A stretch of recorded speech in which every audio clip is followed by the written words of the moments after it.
Hybridisation है वो है बच्चों sp sp2 और sp3, उनके क्वेश्चंस को ज्यादा फोकस करना है, ठीक है। और ये हाइब्रिडाइजेशन का जो तरीका है इसको अगर लगाएंगे तो हायर लेवल के क्वेश्चन भी हो जाएंगे। जैसे अगर आपसे कहा जाए इथाइलीन में कार्बन की हाइब्रिडाइजेशन बताओ, इस कार्बन की हाइब्रिडाइजेशन बतानी है, तो इस कार्बन से बेटा कितने सिग्मा बॉन्ड है? 3, ठीक है। ध्यान से देखना, ये वाला मेथड ये सबसे अच्छा मेथड है अगर समझ में आ गया तो। ये कार्बन की हाइब्रिडाइजेशन बतानी है। क्या आपको याद है कार्बन में अनपेयर पहले 4 कराने पड़ेंगे 4 बॉन्ड बनाने के लिए। अगर हमारे पास 4 बॉन्ड बनाने हैं तो कार्बन में 4 अनपेयर दिखाएंगे, ये समय 4 अनपेयर है। बेटा क्या इस कार्बन से जो बॉन्ड बन रहे हैं सारे सिग्मा है? इस कार्बन से कितने सिग्मा बन रहे हैं? 3। तो ये और ये 3 सिग्मा बॉन्ड बनाएंगे और ये वाला इलेक्ट्रॉन पाई बॉन्ड बनाएगा। पाई वाला एकदम प्योर रहता है, तो इस कार्बन में इससे बना पाई बॉन्ड इन 3 से सिग्मा, जिनसे भी सिग्मा बनते हैं उनकी एनर्जी बराबर हो जाती है, और इसलिए बेटा इसके हाइब्रिडाइजेशन का नाम क्या कहलाएगा? sp2, ठीक है।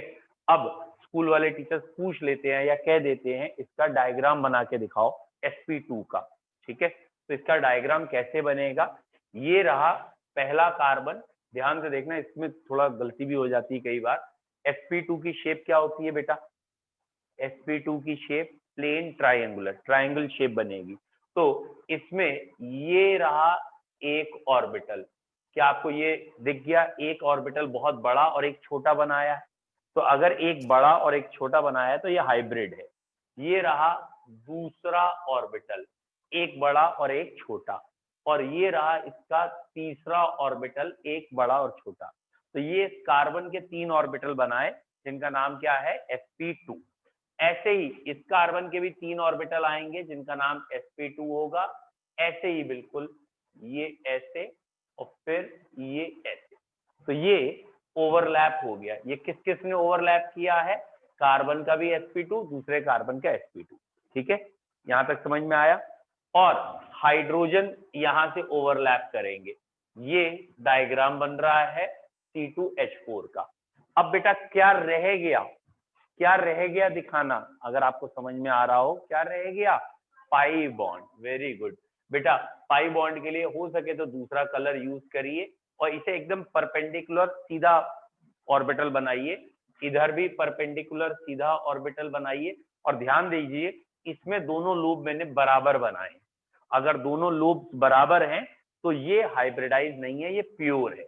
और बस एक लाइन से ऐसे कह दिया, ऐसे जोड़ दिया कि ये ओवरलैप आपस में करेंगे और ये ओवरलैप करेंगे, और ये वाला बॉन्ड क्या कहलाएगा? Pi bond. तो पाई मैंने एक अलग कलर से दिखाया है, उसके दोनों लोब्स बराबर दिखाएंगे। Is it clear? आया समझ में? ये हो गया इसका ऑर्बिटल पिक्चर। जनरली आपके लेवल में 11th स्टैंडर्ड में अधिकतर teacher NH3, BH3, ethane, ethene, ethyne, इन 5 एग्जाम्पल पे ज्यादा पीछे पड़े रहते हैं, तो इन 5 पे आपका कमांड होना चाहिए, ठीक है। तो ये मैंने अभी इथीन का बना के दिखाया है, कॉपी में बना लो बेटा जल्दी से। इथीन का हाइब्रिडाइजेशन, इथीन का पिक्चर ये बना लीजिए।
बोलो बच्चों, क्लियर है? बना लिया बेटा पिक्चर? ये वाला पिक्चर ज्यादा इंपॉर्टेंट है, अगर आपको समझ में आ गया बहुत अच्छी बात है, क्योंकि 11th स्टैंडर्ड में ये पिक्चर बच्चों को यूजुअली मैंने देखा है बनाते समय दिक्कतें आती हैं इसलिए। ठीक है, अब जिनको समझ में आ गया वो अगला क्वेश्चन खुद करें पूरा, और उसका नाम है, ये है acetylene, C triple bond CH, और बेटा यहाँ है CH ट्रिपल बॉन्ड CH। तो अब क्या क्या दो चीजें बतानी है, एक तो हाइब्रिडाइजेशन बतानी है दोनों कार्बन की क्या आएगी, और दूसरा हाइब्रिडाइजेशन के बाद ऐसा पिक्चर बना के दिखाना है। क्या आप बना लेंगे? थोड़ा सा हायर लेवल है, थोड़ा सा, चलिए हेल्प कर दूं इसमें। बेटा कार्बन में 4 अनपेयर इलेक्ट्रॉन दिखाए जाते हैं जब 4 बॉन्ड बनते हैं। 4 अनपेयर इलेक्ट्रॉन में से 2 ने पाई बॉन्ड बनाया है, वो प्योर रहेंगे। यहाँ 2 पाई बॉन्ड है, वो प्योर रहेंगे, और बाकी दोनों हाइब्रिडाइज होंगे, यानी जिनसे सिग्मा बॉन्ड बना है। तो इस कार्बन के ये 2 सिग्मा बॉन्ड वाले हैं, तो एक ये हाइब्रिडाइज हो गए, और एक S और एक P हाइब्रिडाइज जब होता है तो हाइब्रिडाइजेशन का नाम क्या हो जाता है? sp। ठीक है, एक S और एक P जब हाइब्रिडाइज होगा तो हाइब्रिडाइजेशन का नाम हो जाएगा sp, और इसकी शेप दिखेगी लीनियर। sp की शेप होती है बच्चों लीनियर। अगर इसकी हाइब्रिडाइजेशन sp है तो इसकी शेप है लीनियर। ठीक है, अब देखो लीनियर शेप कैसे बनाई जाएगी। ये रहा एक ऑर्बिटल, ये छोटा लोब, तो ये हाइब्रिडाइज है। ये कौन सा हाइब्रिडाइज है? sp। तो sp में 2 ऑर्बिटल होंगे, ये एक और ये रहा दूसरा, तो ये दोनों sp हो गए। एक बड़ा लोब, इसका छोटा, इसका बड़ा, इसका छोटा। ठीक, ये एक कार्बन के हुए। बेटा दूसरे कार्बन का भी sp ऐसे ही बनेगा। ये रहा बड़ा लोब, ये छोटा, फिर ये रहा बड़ा लोब, ये छोटा। ये दोनों कार्बन के मैंने सिर्फ क्या बनाए हैं? sp। अब क्या होना है बच्चों, अब आपको अगर समझ, हाँ ठीक है, हाइड्रोजन ये ओवरलैप, यहाँ एक इधर आ जाएगा, एक इधर हाइड्रोजन ओवरलैप आ जाएगा। डन। अब क्या बचा? Pi bond. तो पाई बॉन्ड कोशिश करते हैं हम अलग पेन से बना के, अलग कलर से दिखाएं। बेटा इसमें एक ऑर्बिटल मैंने ये सीधा परपेंडिकुलर ऐसे दिखा सकते हैं, तो ये परपेंडिकुलर ऐसे दिखा दिया जो बराबर होगा। अच्छा तीसरा, ये एक्स एक्सिस है, एक वाई एक जेड है, तो अब तीसरे ऑर्बिटल को मैं, अब एक और कलर का पेन होता तो ज्यादा अच्छा रहेगा, लेकिन अब इसको मैं डॉटेड लाइन से दिखा दे रहा हूं। ये डॉटेड लाइन से ऐसे, फिर ये ऐसे, मतलब आपको ये तिरछा दिखना चाहिए, और यही तिरछापन यहाँ पे दिखना चाहिए, डॉटेड लाइन से ऐसे और ये डॉटेड लाइन से ऐसे, मतलब इनका प्लेन सेम है। और ये वाले ओवरलैप, ये नीले और नीले वाला ओवरलैप हो जाएगा, एक पाई बॉन्ड बनेगा। और बेटा ये डॉटेड और डॉटेड वाले ओवरलैप करेंगे तो एक और पाई बनेगा। तो बेसिकली 2 पाई बॉन्ड बनेंगे, 2 सिग्मा बॉन्ड बनेंगे। इसकी हाइब्रिडाइजेशन sp है। आया बच्चों थोड़ा बहुत समझ में? हाइब्रिडाइजेशन sp क्लियर है? sp हाइब्रिडाइजेशन समझ में आ रही? ठीक, दोबारा करें, अभी करते हैं, पहले से बना लीजिए एक बारी।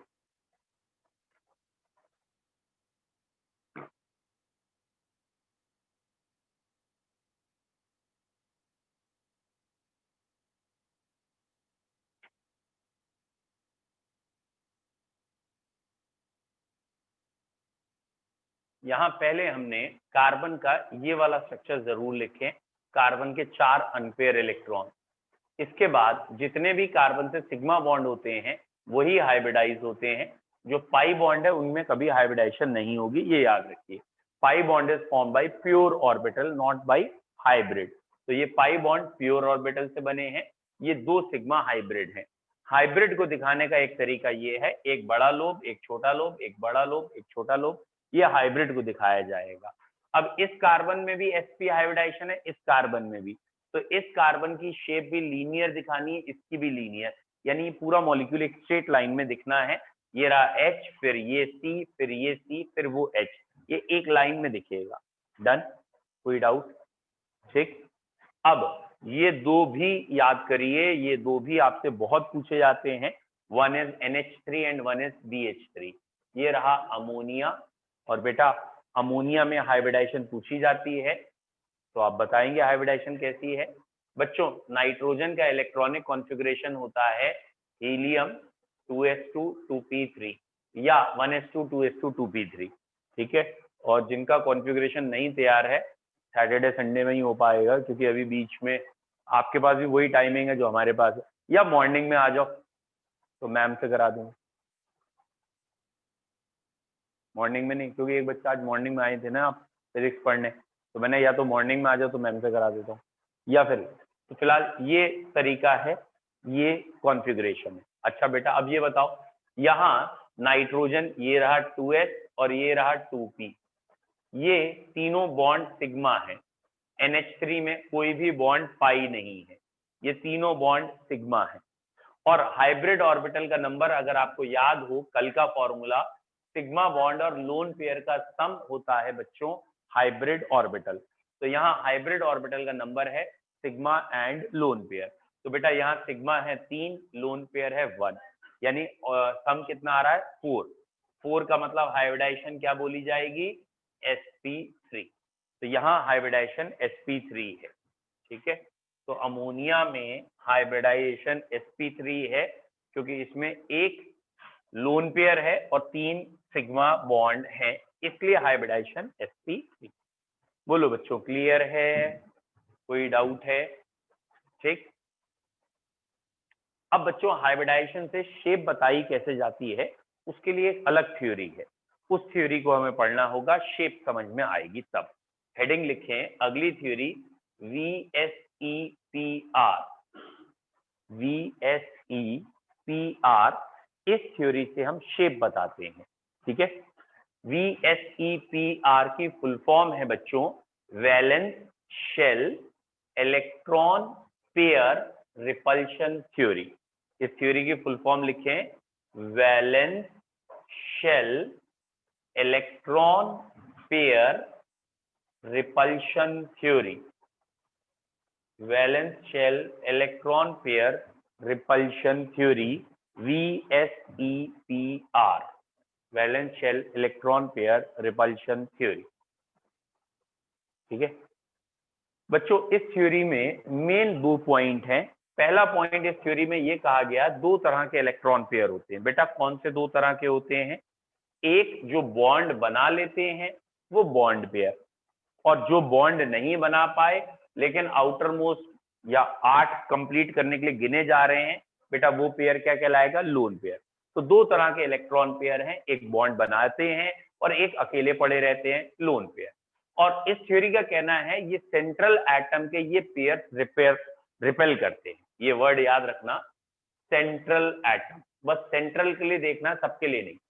सेंट्रल एटम के ये वाले पेयर रिपेल करते हैं, और रिपल्शन में बॉन्ड जो बना चुके हैं वो कम रिपेल करते हैं, जिन्होंने बॉन्ड नहीं बनाया है वो कुछ ज्यादा करते हैं, और अगर बॉन्ड नहीं बनाया है ये 2 आ जाएं तो बहुत ज्यादा करते हैं।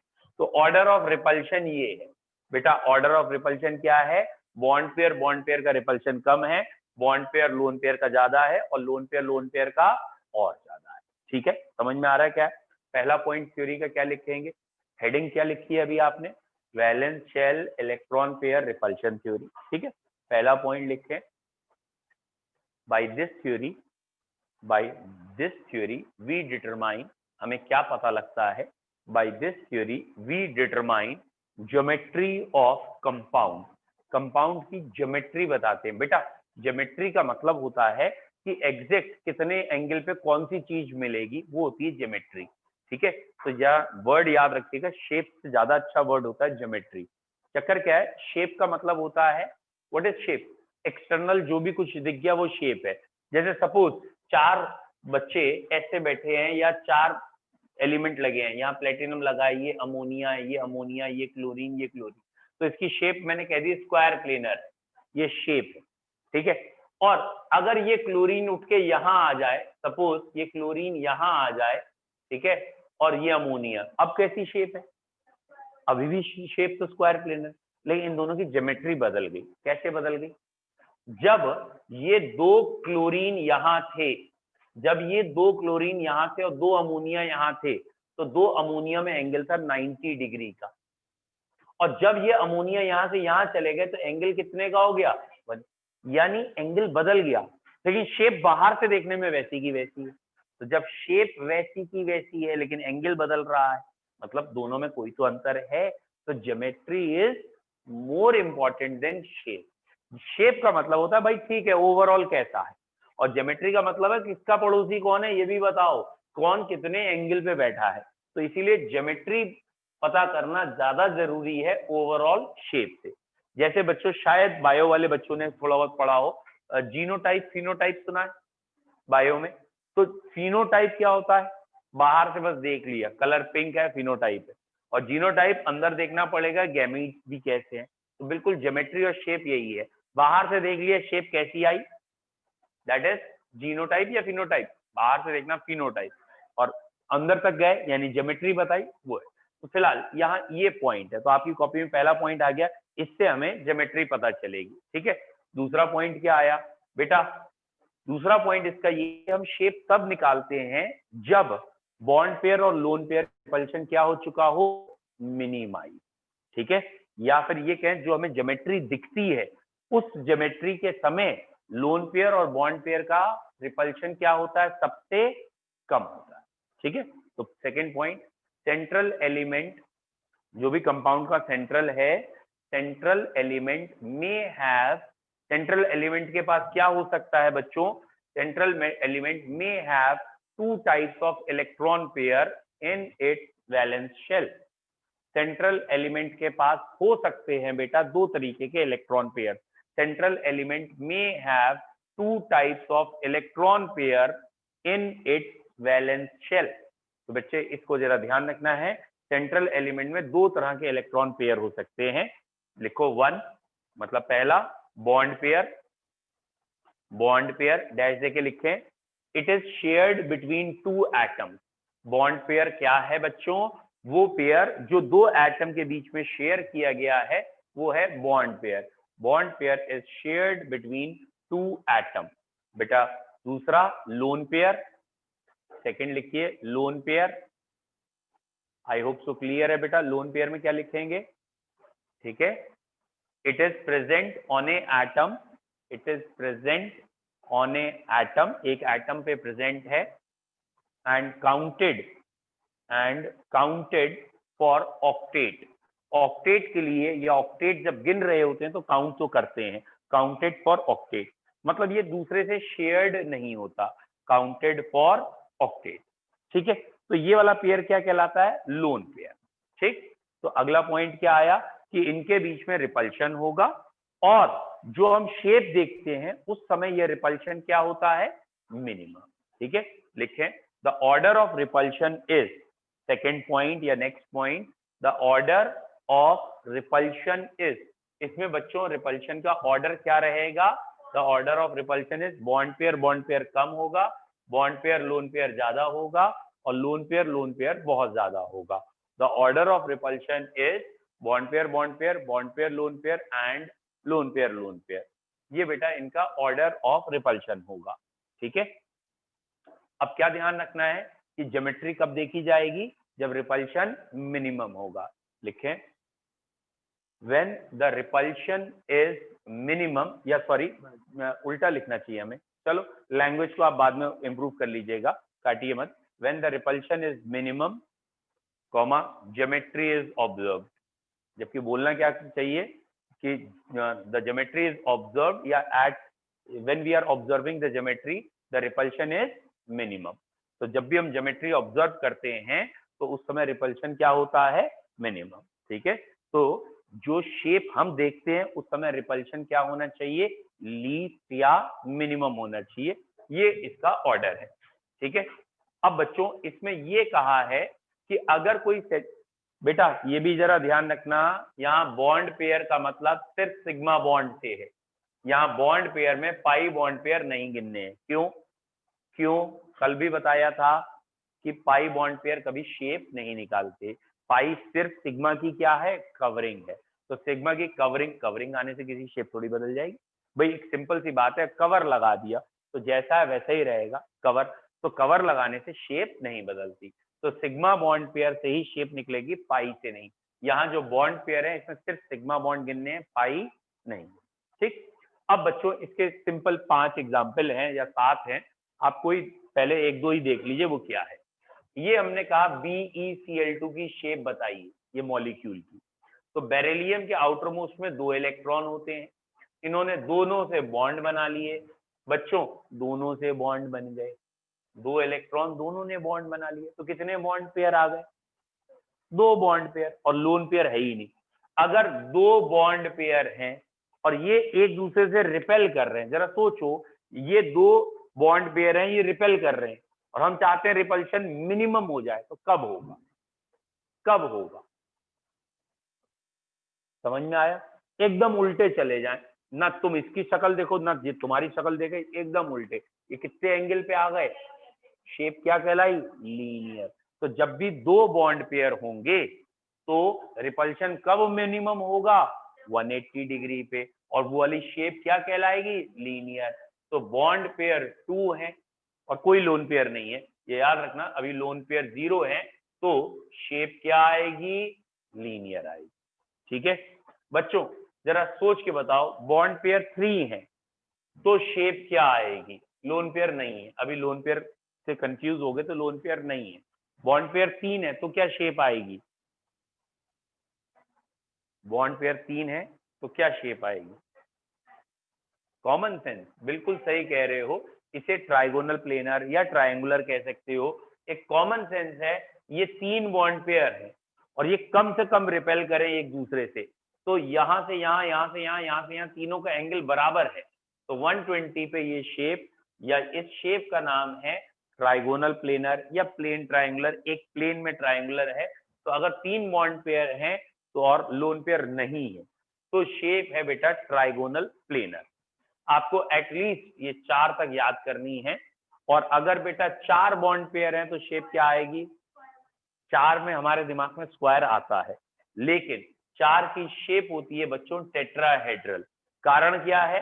यहाँ पे भी एंगल 109 डिग्री है, यहाँ भी 109, यहाँ सारे एंगल 109 में सेम होते हैं, जबकि स्क्वायर में एक एंगल 90 भी होता है, एक 180 भी होता है, यानी 2 तरीके के एंगल हो गए ना। और 90 मतलब पास में आ गया, 109 में दूर है। जितना दूर होंगे उतना ज्यादा स्टेबल, और सारे बराबरी से दूर है, और इसीलिए 4 में शेप टेट्राहेड्रल। ये 3 शेप तो एकदम रटी होनी चाहिए कि अगर 2 बॉन्ड पेयर हैं तो शेप लीनियर, 3 बॉन्ड पेयर हैं तो प्लेन ट्रायंगुलर, और 4 बॉन्ड पेयर हैं तो टेट्राहेड्रल। चारों लिख लो, चारों शेप लिख लीजिए। 2 बॉन्ड पेयर होंगे तो लीनियर होगी, 3 बॉन्ड, अच्छा इसमें ये जरूर लिखना है जैसे मैंने लिखा है, लोन पेयर नहीं है। ठीक है, तो 2 बॉन्ड पेयर हैं तो लीनियर है, 3 बॉन्ड पेयर हैं तो ट्राइगोनल प्लेनर है, और बेटा 4 बॉन्ड पेयर हैं तो शेप है टेट्राहेड्रल। अभी आप 4 की प्रैक्टिस कर रही है बस। अब बच्चों इसमें एक ट्विस्ट डालते हैं। मान लो 3 बॉन्ड पेयर होने चाहिए, ये रहे 3 बॉन्ड पेयर, तो शेप क्या होनी चाहिए बेटा? Trigonal planar. ठीक है, मान लेते हैं 3 में से एक लोन पेयर हो गया, एक लोन पेयर हो गया। अब जरा दिमाग लगाना, ये थी चीज पहले बेटा। अब जरा सोच के मुझे बताइए, ये वाला बॉन्ड एंगल बढ़ गया या कम हो गया या उतना ही रहेगा? जैसे ये पहले ये थे ना, 120 का एंगल था, 3 में से एक लोन पेयर बन गया, तो ये जो बॉन्ड पेयर के बीच का एंगल है वो 120 ही रहेगा, या 120 से कम हो जाएगा या ज्यादा हो जाएगा? सेम रहेगा। देखिए आपने एक ध्यान नहीं दिया, ये वाला रिपल्शन कहलाएगा बॉन्ड पेयर लोन पेयर, ये वाला रिपल्शन कहलाएगा बॉन्ड पेयर लोन पेयर, और ये वाला रिपल्शन कहलाएगा ये रिपल्शन कहलाएगा बॉन्ड पेयर। ठीक है, बोलो क्लियर है? हाँ भैया, कौन सा रिपल्शन ज्यादा है या कम है? कौन सा ज्यादा है? समझ में आ रहा है? ये वाला रिपल्शन ज्यादा है, ये रिपल्शन ज्यादा है, और ये रिपल्शन, तो दिमाग लगाओ क्या होगा? जब ये रिपल्शन ज्यादा है, ये ज्यादा ताकत लगा रहे हैं और ये कम लगा रहा है, तो इसका मतलब इन्हें पास आना पड़ेगा। क्लियर है? आप एक बार प्रैक्टिकली सोच के देखो हम क्या कह रहे हैं। कोई एक दरवाजा खुला हुआ है, इधर से मैं भी ताकत लगा रहा हूं, उधर वाला भी ताकत लगा रहा है, ठीक है, तो वो जो दरवाजा है ये किस तरफ की ओर जाएगा? जिस तरफ से ताकत ज्यादा लग जाएगी वो दूसरी तरफ की ओर जाने लगेगा। यहाँ पे जब इधर से फोर्स ज्यादा लग रहा है, ये वाला रिपल्शन ज्यादा है, तो ये नीचे की ओर आएगा, और ये रिपल्शन झेल नहीं पा रहा होगा, ये भी नीचे की ओर आएगा, इसलिए बॉन्ड एंगल घट जाएगा। और जब भी लोन पेयर आएगा तो बॉन्ड एंगल, जैसे यहाँ लोन पेयर आया तो ये बेटा बॉन्ड एंगल पहले के मुकाबले कम हो गया। ये देखो 3 बॉन्ड पेयर है, 3 बॉन्ड पेयर है। अब अगर 3 में से एक लोन पेयर आ जाए तो बेटा ये लोन पेयर दिखता नहीं है, दिखते तो हमें ये 3 न्यूक्लियस है खाली, तो इन 3 न्यूक्लियस में जो एंगल आएगा ये 120 से कम ही होगा। तो जब भी लोन पेयर आएगा तो एंगल थोड़ा कम हो जाएगा। इसकी शेप थी प्लेन ट्रायंगुलर और इसकी शेप है बेंट। भाई ये तो वी जैसी शेप आई ना, इस ऊपर से कोई मतलब नहीं है, ये 3 चीजें दिखेंगी, तो ये शेप क्या दिखेगी, बेंट, और ये एंगल 120 से कुछ कम आएगा। बोलो क्लियर है, बना लो। इसमें 2 बॉन्ड पेयर हैं और एक लोन पेयर है, तो अगर कभी 2 बॉन्ड पेयर और एक लोन पेयर आएगा तो ये शेप बेंट हो जाएगी। 2 बॉन्ड पेयर और एक लोन पेयर आएगा बच्चों तो शेप हो जाएगी बेंट।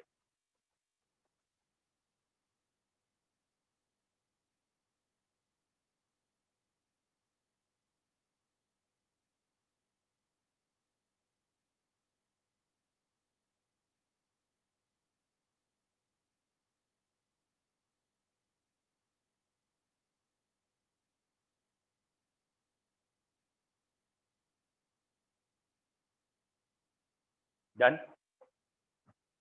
नेक्स्ट। अब अगर आप याद कर पाए तो करिएगा, नहीं तो छोड़ भी सकते हैं। क्या कि जब चारों बॉन्ड पेयर थे तो शेप थी टेट्राहेड्रल, ठीक है। लेकिन अगर 4 में से 3 बॉन्ड पेयर हो जाएं और एक लोन पेयर हो जाए इसी 4 में, तो शेप टेट्राहेड्रल से बिगड़ जाएगी, क्योंकि लोन पेयर रिपेल ज्यादा करता है। और इस वाली शेप को हम इन जनरल पिरामिडल कहते हैं, और इसका एग्जाम्पल है अमोनिया। अमोनिया इंपॉर्टेंट है, क्वेश्चन आ जाता है। और अगर बेटा 2 बॉन्ड पेयर और 2 लोन पेयर हो जाते हैं तो ये शेप हो जाती है बेंट, और इसका एग्जाम्पल है वाटर। तो ये जरा 2 और अगर आप याद कर सकें तो 4 में याद कर लीजिएगा कि चारों बॉन्ड पेयर हैं तो टेट्राहेड्रल है, जैसे मीथेन लिख लीजिए। और अगर 3 बॉन्ड पेयर और एक लोन पेयर, मतलब एडिशन अभी भी 4 है, लेकिन उसमें से 3 बॉन्ड पेयर हैं और एक लोन पेयर है, तो शेप ये आएगी। बोलो बच्चों क्लियर है, ठीक है। एनी डाउट, बताओ बेटा श्रेया, क्लियर है आपको ये वाला पॉइंट? Yes sir. चलो ठीक है। नेक्स्ट। डन। शेप क्लियर है, शेप में किसी को डाउट है बताओ। Bond pair lone pear shape clear है, किस शेप में क्या या कितने लोन पेयर में क्या शेप आएगी। नेक्स्ट हेडिंग बेटा, इसके बाद अगली हेडिंग जो हमारी है वो है polar and non polar covalent bond. Heading लिखें बच्चे, polar and non polar covalent bond. बताओ बच्चों, polar and non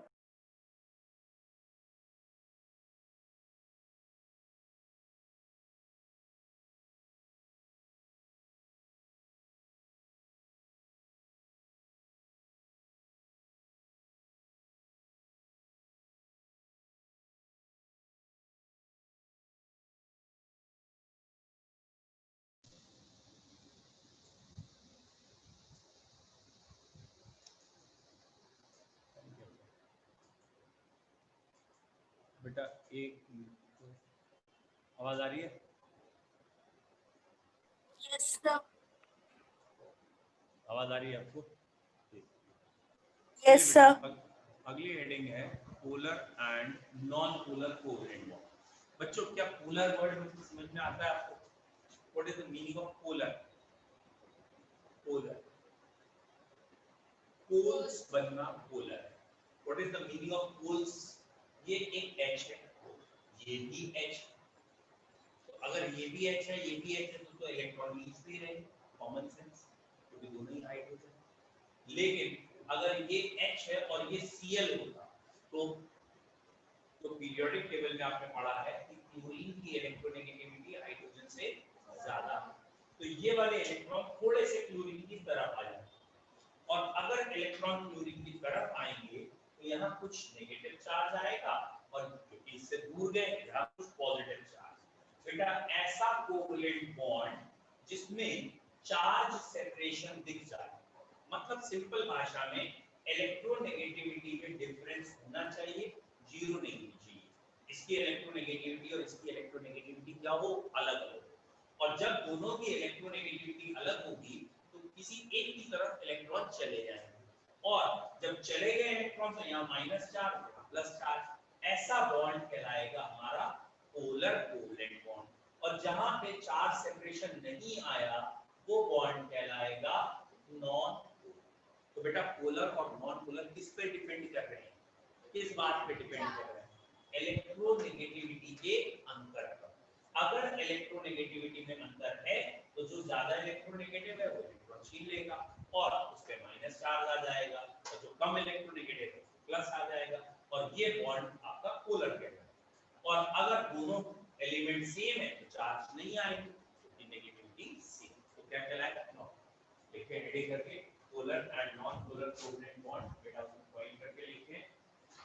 If the covalent bond is in between, if the covalent bond is in between, अगर जो covalent bond है वो, if the covalent bond is in between identical atoms, एक जैसे atoms में है, if the covalent bond is in between identical atoms, that is difference in electronegativity is zero।